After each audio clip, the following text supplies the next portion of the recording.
again at McMow Art Glass. You'll notice we're in a completely different location than you've seen in the past.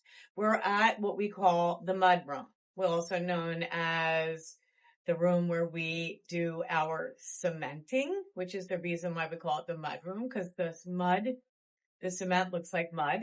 And over here to the side is Angelina, and she is mixing up this concoction. Notice that it's pretty hard. She's got to put some real strength into this to get this mixture. It has quite a few different things in it, including a little bit of Portland cement. The recipe is proprietary, and there are some things that we do that other people don't, that we think happens to make ours the best. So that is what it is. I want you to take a look at the window that we've been working on for the last few shows, and you'll notice now, I think you can notice that all of these have been soldered, and you'll also notice there are some silver markings. These markings were showing the glass cutter certain things that she needed to pay attention to, and they will be easily removed with the cementing process. Or if we had a hard time with it, we would take it off with denatured alcohol. But this is where we're at right now. And actually, if you can pan down a little bit, you can see where this high heart, this is a very thin piece of glass and this is very thick. And you can see, I think that this high heart is up above this piece of glass, which will all get filled in with the cement. So let me show you this again.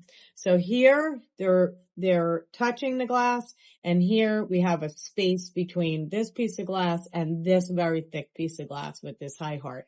So I'm going to ask Phil to come over now and lift this window up just to show you it's not done yet. And the silver will be black when we're finished, which will make everything stand out. But this is right now what it's starting to begin.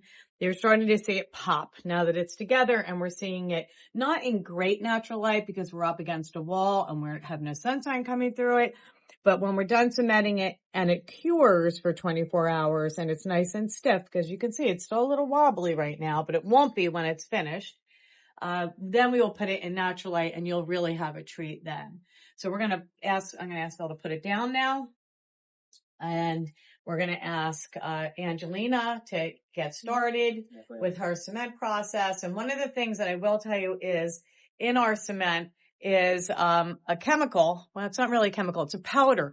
It's a powder that we used in paint many, many, many years ago to darken it. And it's called lamp black. Some of the things that we use are getting to be difficult for us to find because there's not that many people that use this in different industries but ours, but we do the best we can. So you can see it does look like mud.